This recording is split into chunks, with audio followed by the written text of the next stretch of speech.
Assalamualaikum warahmatullahi wabarakatuh. Kembali lagi dengan saya Yoga Wanda Pratama, mahasiswa STIMIX Jayakarta dengan NIM 2457501, jurusan Teknik Informatika.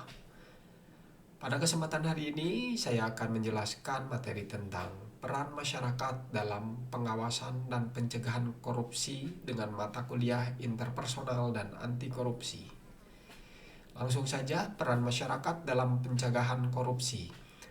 Korupsi merupakan ancaman serius bagi kemajuan dan kesejahteraan Indonesia. Namun, masyarakat memiliki peran kunci dalam mencegah dan memberantas praktik korupsi dengan berpartisipasi aktif dalam pengawasan, pelaporan, dan edukasi. Setiap warga negara dapat berkontribusi untuk membangun Indonesia yang lebih bersih dan berintegritas. Pertama, pengawasan sosial. Mata dan telinga masyarakat. 1. Memantau proyek pemerintah.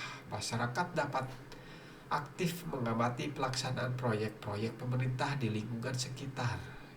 2. Menghadiri rapat anggaran. Partisipasi dalam rapat anggaran daerah memungkinkan masyarakat untuk memahami alokasi dana publik. 3. Membentuk kelompok pemantau. Inisiasi pembentukan kelompok pemantau di tingkat RT atau RW untuk mengawasi program-program pemerintah. Pelaporan dan pengaduan, suara kebenaran. Whistleblowing.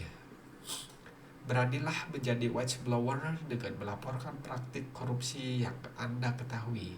Gunakan saluran resmi seperti hotline KPK atau platform pelaporan online yang menjamin kerahasiaan identitas pelapor.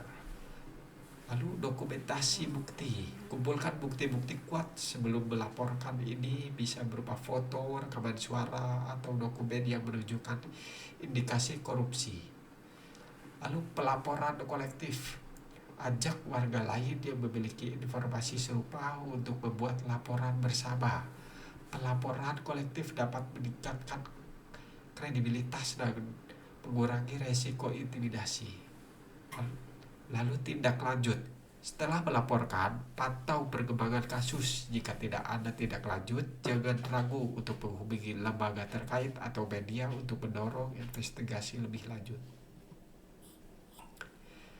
Edukasi dan penyebaran informasi, kunci kesadaran. Kampanye anti korupsi, lalu seminar dan diskusi publik, lalu pendidikan integritas di sekolah. Aktivisme dan advokasi, suara perubahan. 1. Membentuk gerakan sosial. Inisiasi gerakan 1 juta warga melawan korupsi dengan mengajak masyarakat dari berbagai latar belakang untuk berkomitmen melawan korupsi dalam kehidupan sehari-hari. 2. Lobi kebijakan. Bentuk tim advokasi untuk mendorong pengesahan kebijakan anti korupsi di tingkat daerah. 3. Kerjasama dengan KPK. Jalin kemitraan dengan KPK untuk mengadakan program desa anti korupsi. Partisipasi dalam pengambilan keputusan. 1. Musyawarah perencanaan pembangunan. 2. Konsultasi publik rancangan peraturan. 3. Forum warga online. Membangun budaya anti korupsi merupakan fondasi integritas.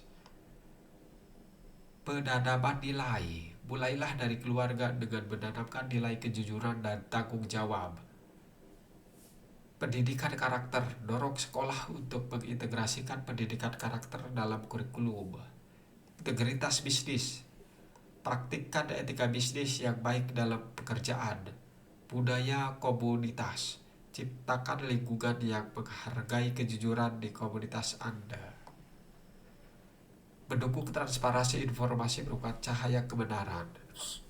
Memahami hak informasi, analisis data publik, mengajukan permohonan informasi, kemudian advokasi keterbukaan. Menjadi bagian dari pengawasan kolaboratif merupakan kekuatan bersama.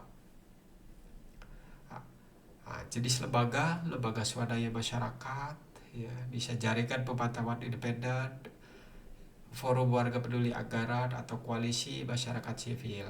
Bisa juga peran masyarakat menjadi relawan atau anggota aktif, berkontribusi dalam pengumpulan data, berpartisipasi dalam diskusi dan analisis anggaran, lalu terlibat dalam advokasi kebijakan. Manfaatnya bisa mendapat pelatihan dan dukungan dalam pengawasan, memperluas jangkauan pengawasan, meningkatkan pemahaman tentang pengelolaan keuangan publik, dan memperkuat suara masyarakat dalam mendorong reformasi. Pemanfaatan teknologi dalam pengawasan itu inovasi anti korupsi, aplikasi pelaporan korupsi, platform pemantauan anggaran, media sosial untuk transparansi. Pendidikan anti korupsi untuk generasi muda membentuk masa depan. Kurikulum integritas, kompetensi anti korupsi, program relawan muda. Membangun jaringan anti korupsi merupakan kekuatan kolektif. Satu, identifikasi mitra potensial, mulailah dengan memetakan organisasi dan individu yang memiliki visi serupa dalam pemberantasan korupsi.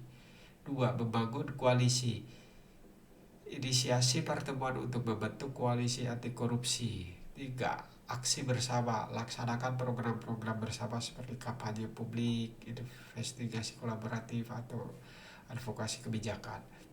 Empat, evaluasi dan penguatan, lakukan evaluasi berkala terhadap efektivitas jaringan. Kesimpulannya, itu pemberantasan korupsi bukan hanya untuk pemerintah atau lembaga penegak hukum, tetapi merupakan tanggung jawab seluruh lapisan masyarakat.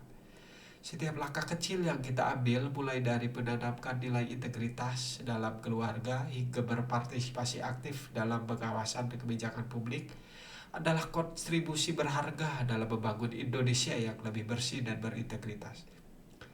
Mari kita jadikan anti korupsi sebagai gerakan masif yang berakar kuat dalam keseharian kita. Dengan tekad bersama dan tindakan nyata, kita dapat menciptakan perubahan positif yang berdampak luas bagi bangsa.